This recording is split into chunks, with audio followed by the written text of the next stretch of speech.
நண்பா வணக்கம். இந்த வீடியோவில் ஒரு முக்கியமான விஷயத்தை பத்தி பார்ப்போம். என்ன அப்படின்னு பார்த்தீங்கன்னா, இந்த பாகிஸ்தானோட ஒரு மிகப்பெரிய ஃபேண்டசி அதுதான் நம்ம இங்க பேசு பொருளா இருக்கு. ரீசென்ட்டா நெறைய நியூஸ்ல வந்துட்டு நீங்க பார்த்திருப்பீங்க. பாகிஸ்தான் அவங்களுடைய இந்த Chinese mat JF-17 fighter aircraft இருக்கு இல்லையா? அத நெறைய நாடுங்க வந்து வாங்க ரெடியா இருக்காங்க அப்படின்ற மாரி ஒரு ஹைப்பா அவங்க பேசிட்டு இருக்காங்க.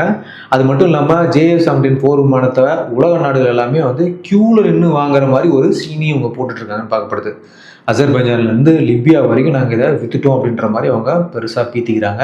ஆனால் நிஜமாவே இந்த விமானம் அவ்வளோ ஒர்த்தா இல்லை காசுக்காக பாகிஸ்தான் பண்ணுற விளம்பரமா அப்படின்றத நம்ம டீட்டெயிலாக பார்க்கலாம். வாங்க வீடியோக்குள்ளே முதல்ல இந்த வாய்ஸ் அவுடால் வெர்சஸ் உண்மை அது என்ன அப்படின்றத பார்க்கலாம். இந்த பாகிஸ்தான் பிரதமர் ஷபாஸ் ஷெரீப் இருக்கார் இல்லையா, இவங்களுடைய மந்திரிங்க எல்லாரும் என்ன சொல்கிறாங்கன்னா, எங்கள் விமானத்தை வாங்க பல நாடுகள் துடிக்கிறாங்க அப்படின்ற மாதிரி சொல்கிறாங்க. ஆனால் பேப்பரில் பார்த்தோம்னா இந்த மியான்மர் ஏற்கனவே வாங்கினாங்க. அதில் நிறையா ஃபைட்டர் ஏர்கிராஃப்ட்டை கிரவுண்ட் பண்ணி வச்சுருக்காங்க பார்க்கப்படுது. நைஜீரியாவும் அதே கேஸ் தான். 1, 2 அங்கே விழுந்தே போச்சு. அப்புறம் இப்போ கடைசியாக அசர்பைஜான் இந்த 3 நாடுகளை தவிர வேறு யாருமே உருப்படியாக இதை வாங்கலை அப்படின்னு பார்க்குறோம். இந்தோனேஷியா, பங்களாதேஷ், ஈராக்னு பல நாடுகளோட லிஸ்ட்டை வந்துட்டு இவங்க சொல்கிறாங்க. ஆனால் ஒரு இடத்துல கூட அக்ரிமெண்ட்டு இப்போ வரைக்கும் கையெழுத்தாகலை. எல்லாமே வெறும் பேச்சுவார்த்தையிலே நின்று போச்சு அப்படின்னு பார்க்கப்படுது. சீனாவோட நிழல் இங்கே என்ன அப்படின்னு பார்த்தீங்கன்னா, இதுதான் வந்து ஒரு பெரிய ட்விஸ்ட்டாக இருக்குது. இந்த JF-17 விமானம் வந்து பாகிஸ்தானது மட்டும் கிடையாது. இது சீனாவோட தயாரிப்பு. இது நமக்கு எல்லாருக்குமே தெரியும். ஒரு விமானத்தை இன்னொரு நாட்டுக்கு விற்கணும் அப்படின்னாக்கா, சீனா கிட்டேருந்து இவங்க ஒரு நோ அப்ஜெக்ஷனாக வாங்கணும்னு பார்க்கப்படுது. எல்லாத்தையும் விட ஒரு முக்கியமான விஷயம் என்னென்னா, இந்த விமானத்தை தயாரிக்கிற சீனாவே அவங்க நாட்டு இராணுவத்தில் இதை சேர்க்கலை அப்படின்னு பார்க்கப்படுது. நாங்கள் வச்சுக்க மாட்டோம், ஆனால் நீங்கள் வச்சுக்கோங்க அப்படின்னு சொல்கிற மாதிரி இந்த விமானத்தை வந்துட்டு பாகிஸ்தானுக்கே அவங்க கொடுத்துட்டாங்க அப்படின்னு பார்க்கப்படுது. சரி, யாருக்கெல்லாம் இவங்க விற்கிறாங்க அப்படின்னு பார்த்தீங்கன்னா, பாகிஸ்தான் வந்து இந்த விமானத்தை ஒரு பெரிய நாடுகள், இப்போ யூரோப்பில் இருக்கிற நாடுகளோ இல்லை அமெரிக்கா சைடில் இருக்கிற நாடுகளோ அப்படிலாம் கொடுக்க கிடையாது. இவங்க விற்கிறது, குறி வைக்கிறது எல்லாமே யாருன்னு பார்த்தீங்கன்னா, இந்த பொருளாதாரத்தில் ரொம்ப அடி வாங்கி இருக்கிற நாடுகள். யாரெல்லாம் வந்து எக்கனாமிக்கலாக வீக்காக இருக்காங்களோ அந்த நாடுகளை வந்து இவங்க குறி வைக்கிறாங்க. அப்படி இல்லைன்னா இந்த வெஸ்டர்ன் கண்ட்ரி மேலே கோபமாக இருக்கக்கூடிய சில நாடுகள், இப்போ ஈராக் ஆகட்டும், இந்த சிரியா ஆகட்டும், இந்த மாதிரி நாடுகள்லாம் பார்த்தீங்கன்னா வெஸ்டர்னால வந்து சாங்ஷனு, பிரச்சனைகள், சண்டை அப்படின்னு சொல்லிட்டு கோவத்தில் இருக்காங்க. இவங்களெல்லாம் டார்கெட் பண்ணுறாங்க அப்படின்னு பார்க்கப்படுது. எங்கள் விமானம் வந்து விலை ரொம்ப கம்மி, நாங்கள் அதிகமாக வந்து கேள்விலாம் கேட்க மாட்டோம், நீங்கள் எப்படி வேணால் அதை யூஸ் பண்ணுங்கள் அப்படின்ற மாதிரி சொல்லி இவங்க அதை விற்கிறாங்க அப்படின்னு பார்க்குறோம். ஆனால் ஒரு போர் விமானத்தை வாங்குறது முக்கியம் கிடையாது. அதுக்கு 20 வருஷம் ஸ்பேர் பார்ட்ஸ் கொடுக்கணுன்றது தான் இங்கே ரொம்ப ரொம்ப இம்பார்ட்டண்டான மேட்ரு. மெயின்டெனன்ஸ் பண்ணணும், இது எல்லாமே பண்ணணும் அப்படின்னா கண்டிப்பாக அந்த போர் விமானத்தை தயாரித்து விற்கிற நாட்டுக்கிட்ட ஒரு பொருளாதாரம் இருக்கணும். ஆனால் இங்கே பாகிஸ்தான் கிட்ட பார்க்கும்போது கஜானாவே காலியாக இருக்குது அப்படின்னு பார்க்குறோம். இதனால் இது எந்த அளவுக்கு ஒரு சாத்தியமான விஷயம் அப்படின்றது வந்து இங்கே மிகப்பெரிய ஒரு கேள்விக்குறியாக இருக்குது. இந்த JF-17 தண்டர் விமானத்தை பாதி வந்து பாகிஸ்தான் பண்ண மாதிரியும் பாதி சீனா பண்ண மாதிரியும் அவங்க சொல்லிக்கிறாங்க. ஆனால் டெக்னிக்கலாக பார்த்தோம் அப்படின்னா இதில் சீனாவோட பங்கு தான் ரொம்ப ரொம்ப அதிகம் பார்க்கப்படுது. இந்த ஏர் ஃப்ரேம் இருக்கு இல்லையா, இந்த உடலமைப்பு சொல்லுவாங்க இல்லையா, அது இந்த விமானத்தோட உடல் பகுதியில் 42லேருந்து 45% பாகம் வந்து சீனாவில் தான் வருதுன்னு பார்க்குறோம். குறிப்பாக அந்த விமானத்தோட நடுப்பகுதி இருக்கு இல்லையா, அதுக்கப்புறம் பின்பகுதி, இந்த ரியர் ஃபியூசலாஜி, இதெல்லாமே சீனாவோட இந்த செண்டுங் நிறுவனத்தால் தயாரிக்கப்படுதுன்னு பார்க்குறோம். ஏவியானிக்ஸ் மற்றும் ரேடார், இந்த ஏவியானிக்ஸ் மற்றும் ரேடாரை பொறுத்த வரைக்கும் பார்த்தீங்கன்னா முழுக்க சீனாவோட ஆதிக்கம் தான் இருக்குது அப்படின்னு பார்க்குறோம். சீனா தான் இதை வந்து ஃபுல் அண்ட் ஃபுல்லு டிசைன் பண்ணி எல்லா ரேடார் சிஸ்டமும் வச்சுருக்காங்க. அதாவது AESA ரேடார் சிஸ்டம் வந்து அவங்க வச்சுருக்காங்க. அது மட்டும் இல்லாமல் இந்த காக்பிட்டில் இருக்கக்கூடிய டிஸ்பிளேலாம் இருக்குது இல்லையா, ஸோ அது மட்டும் இல்லாமல் இந்த கம்ப்யூட்டர் சிஸ்டமு, அது போக வந்துட்டு எலக்ட்ரானிக் வார்ஃபேர் எக்யூப்மெண்ட்ஸு, இது எல்லாமே வந்துட்டு 90% வரைக்கும் சீனாவோட தான் அப்படின்னு பார்க்குறோம். ஆனால் இப்போ நீங்கள் ஒரு விஷயத்தை கேட்கலாம், இதில் நம்ம தேஜாஸ் கூட நம்ம கன்ஃபார்ம் பண்ணோம் அப்படின்னா, இந்த தேஜாஸ் MK-1A இருக்கு இல்லையா, இதில் இருக்கக்கூடியது உலகத்தரம் வாய்ந்த ரேடார் அப்படின்னு சொல்கிறோம். அதாவது இஸ்ரேலோட ELM-2052 ACA ரேடார் நம்ம யூஸ் பண்ணுறோம். இது வந்து சீனா ரேடாரை விட ரொம்ப ரொம்ப துல்லியமானது மற்றும் ஒரு ரிலையபிளானது அப்படின்னு நம்ம வந்து உலக லெவலில் இதை பற்றி பேசுகிறாங்க. அடுத்தது மின்னணு போர் சாதனம், அதாவது எலக்ட்ரானிக் வார்ஃபேர் சிஸ்டம் இருக்கு இல்லையா, அது இந்த பாகிஸ்தானுடைய JF-17 இருக்கக்கூடிய மின்னணு கருவிகள் வந்து பெரும்பாலும் சீனாவோடது. அது இந்தியாவோட நவீன ஜாமர்கள் மற்றும் இந்த சென்சார்களுக்கு முன்னாடி எவ்வளோ தூரம் தாக்கு பிடிக்கும் அப்படின்றதுலாம் வந்து மிகப்பெரிய சந்தேகம் அப்படின்னு சொல்கிறோம். ஆனால் தேஜஸ் இருக்கிற கருவிகள் எல்லாமே நவீன காலத்துக்கு ஏற்ற மாதிரி ரொம்ப அட்வான்ஸ்டாக இருக்குது அப்படின்னு பார்க்குறோம். சரி, பாகிஸ்தானோட பங்கு என்ன அப்படின்னு நம்ம பார்ப்போம் இந்த ஃப்ளைட்டில். அதாவது 58% வந்துட்டு ஒர்க்கு அப்படின்னு அவங்க சொல்கிறாங்க. அதாவது பாகிஸ்தான் என்ன சொல்லுதுன்னா, நாங்கள் 58% வேலைகளை இங்கேயே செய்கிறோம் அப்படின்ற மாதிரி சொல்கிறாங்க. ஆனால் அந்த 58% அப்படின்றது பெரும்பாலும் பார்த்தீங்கன்னா அசம்பிளி அப்படின்னு சொல்லப்படுது. அதாவது சீனா கொடுக்குற பாகங்களை ஒன்றா சேர்க்குற வேலை தான் இவங்க பண்ணுறாங்க அப்படின்னு சொல்கிறோம். அவங்க சொந்தமாக தயாரிக்கிறது இந்த விமானத்தோட ஃபஸ்ட்டு ஃபியூசல், அதாவது ஃப்ரண்ட் ஃபியூசல் அது மட்டும் அவங்க தயாரிக்கிறாங்க அப்படின்னு பார்க்குறோம். அது இல்லாமல் வந்து இந்த ரெக்கைகளை வந்து பாகிஸ்தானில் தயாரிக்கிறாங்கன்னு சொல்லப்படுது.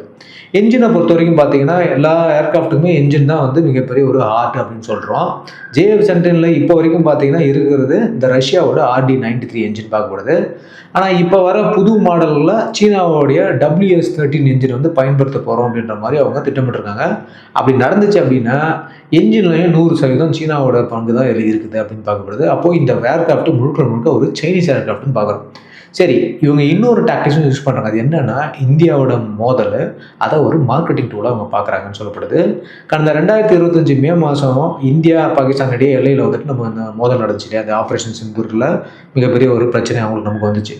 இதை அவங்க ஒரு விளம்பரமாக பயன்படுத்துகிறாங்க. அவங்க என்ன சொல்கிறாங்கன்னா, எங்கள் நாட்டு JF-17 இந்தியாவோட ரஃபேல் விமானத்தை முறியடிச்சு வீழ்த்திருச்சு, சுட்டு வீழ்த்திருச்சு அப்படின்ற மாதிரி ஒரு கதையை வந்து ஊரெல்லாம் வந்து அவங்க சொல்லிட்டு இருக்காங்க அப்படின்னு நமக்கு தெரியும். ஆனால் இதுக்கு எந்த ஆதாரமும் அவங்ககிட்டையும் கிடையாது, யாருக்கிட்டையும் கிடையாது. இந்திய இராணுவம் இதெல்லாம் கண்டுக்கவே கிடையாது. தன் நாட்டு மக்களுடைய அந்த மோரலை ஏற்றுறதுக்கும் அது மட்டும் இல்லாமல் வெளிநாட்டில் பிஸ்னஸில் பிடிக்கிறதுக்கும் தான் பாகிஸ்தான் இந்த மாதிரி ஒரு உருட்டிட்டு இருக்காங்க அப்படின்றது தான் இங்கே உண்மை. சரி, இதில் இந்தியா வந்து கவலைப்படணுமா வேணாமா அப்படின்னு கேட்டிங்கன்னா, இந்தியா இதை பற்றி கவலைப்பட வேண்டிய அவசியமே கிடையாது. ஏன் அப்படின்னா, பாகிஸ்தான்கிட்ட இருந்து இந்த விமானத்தை வாங்குகிற நாடுகள் எதுவுமே வந்துட்டு இந்தியாவோட இராணுவ பலத்துக்கு கிட்ட கூட வர முடியாத நாடுகள் அப்படின்னு பார்க்குறோம். அது மட்டும் இல்லாமல் இதில் வர வருமானம் பாகிஸ்தானோட கடனை அடைக்கிறதுக்கு கூட அவங்களுக்கு பத்தாது அப்படின்னு பார்க்கப்படுது. இது வெறும் ஒரு தற்காலிக ஸ்டாப் கேப்பு அப்படின்னு தான் நம்ம பார்க்குறோம். சரி, எப்போ அவன் ஏதோ ஒன்று செஞ்சு வித்துட்ருக்கான், நம்ம என்னப்பா பண்ணிகிட்ருக்கோம் அப்படின்னு கேட்டிங்கன்னா, கண்டிப்பாக நம்மளோட ப்ரோக்ராம்ஸ் எல்லாமே வந்து அட்வான்ஸ் ஆகில் தான் வந்து நிற்கிது.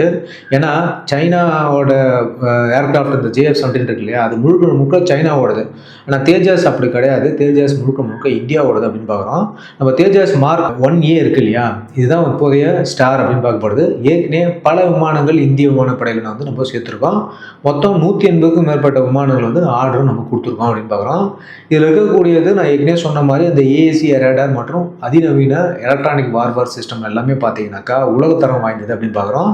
ஒரு லைட் காம்பேக்ட் ஏர்கிராஃப்ட்டுக்கு என்னென்னலாம் வந்து பக்காவாக ஃபியூச்சர் வார்க்கு இருக்கணுமோ அது எல்லாமே தேஜஸில் தான் இருக்குது அப்படின்னு பார்க்கப்படுது. அடுத்தது தேஜஸ் Mark 2 இருக்கு இல்லையா, அதை பற்றி நம்ம இங்கே பேசி ஆகணும். இது வந்து பார்த்தீங்கன்னா ஒரு மீடியம் வெயிட் போர் விமானம் பார்க்குறோம். ஃப்ரான்ஸோட மிராஜ் 2000 விமானம் நம்மகிட்ட ஏற்கனவே இருந்துச்சு இல்லையா, அதுக்கு மாற்றாக தான் இதை கொண்டு வராங்கன்னு பார்க்கப்படுது. இதோட முதல் ப்ரோட்டோடைப் வந்து பார்த்தீங்கன்னா இப்போ தயார் நிலையில் இருக்குது. 2026 நடுப்பகுதியில், அதாவது பிற்பகுதியில் பார்த்தீங்கன்னா இதோட ஃபஸ்ட்டு ஃப்ளைட் வந்துட்டு இருக்கும் அப்படின்னு எதிர்பார்க்கப்படுது. இது தேஜாஸ் 1A விட அதிக ஆயுதங்களும் சுமந்து செல்லக்கூடிய ஒரு விமானம் அப்படின்னு பார்க்குறோம். அதுக்கடுத்து ரொம்ப முக்கியமான விஷயம் நம்மளுடைய AMCA, அதாவது அட்வான்ஸ்டு மீடியம் காம்பேக்ட் ஏர்கிராஃப்ட். இதுதான் வந்து 5th ஜென்ரேஷன் ஃபைட்டர் அப்படின்னு சொல்கிறோம். இது வந்து இந்தியாவோட ஒரு கனவு திட்டம் அப்படின்னு சொல்லலாம். அமெரிக்காவோட இந்த F-35 மாதிரி இது ஒரு ஸ்டெல்த் ஏர்கிராஃப்ட்னு பார்க்கப்படுது. அதாவது ஸ்டெல்த்னா நமக்கு தெரியும் இல்லையா, எதிரி நாட்டு ரேடாரில் சிக்காமல் இது வந்து மறைஞ்சு போகக்கூடியது அப்படின்னு சொல்கிறோம்.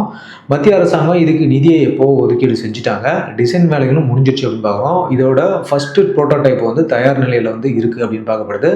இந்த வேலைகள் வந்து பயங்கரமாக நடந்துட்டு இருக்கு. 2028-29 வாக்கில் பார்த்தீங்கன்னா இதோட ஃபர்ஸ்ட் ஃப்ளைட் இருக்கும் அப்படின்னு நம்ம பார்க்குறோம்.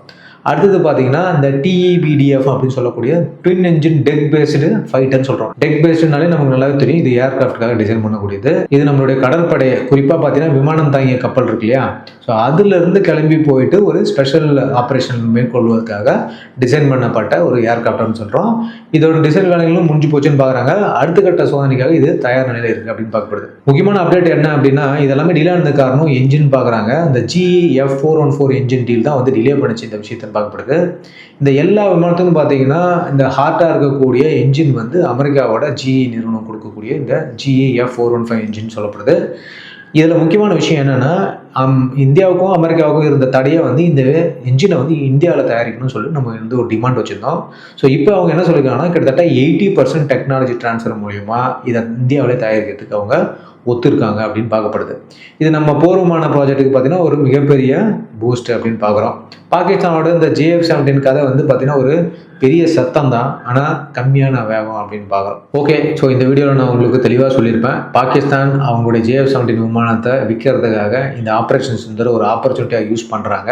அதில் நடந்த சில பொய்களெல்லாம் வந்து அவங்க உலக நாடுகளுக்கு எடுத்து வச்சு சின்ன சின்ன குட்டி நாடெல்லாம் ஏமாற்றி அவங்களோட சொல்ல முடியாது சைனாவோட அந்த ஆயுதத்தை வந்து விற்க பார்க்குறாங்க அப்படின்னு பார்க்குறோம். ஓகே, வீடியோ இன்ஃபர்மேட்டிவாக இருக்குன்னு நம்புகிறேன். உங்களோட கருத்துக்களை நீங்கள் கமெண்ட்டில் தெரிவிங்க. ஓகே நண்பர்களே, மீண்டும் சந்திப்போம் அடுத்த ஒரு இன்ஃபர்மேட்டிவ் வீடியோவில். Thank you, bye, Jai.